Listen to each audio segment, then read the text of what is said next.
Qardaş, deməli bax, soyuq hava, yağış. Bu nə gedir indi?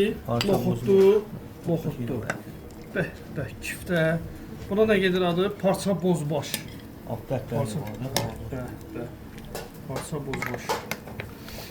Ətənə bax, dan ətidir üzdə. Bəh, yemək istəyənlər. Buyursunlar belə qana ailəvi restoranımıza. Hər cür yeməklərimiz var. Bax. Və gölə çəkilib göstərim sizlərə. Çənə kebabı, uzun çənəsi. Qiymətlər münasib, yolunuzu gözləyirik və antrikot, bax, qara quzunu kəsib intiqam, bal, bax. Gözlər. Bu nədir intiqam? Şapalaq, dana şapalaq. Dana şapalaqlara bax. Şapalaqlar 13 manat qiyməti, gör nə boydadır. Birini 2 nəfər yesə, pollu bəs eləyər. Yolunuzu gözləyirik. Bu da qırsılın yalıcı.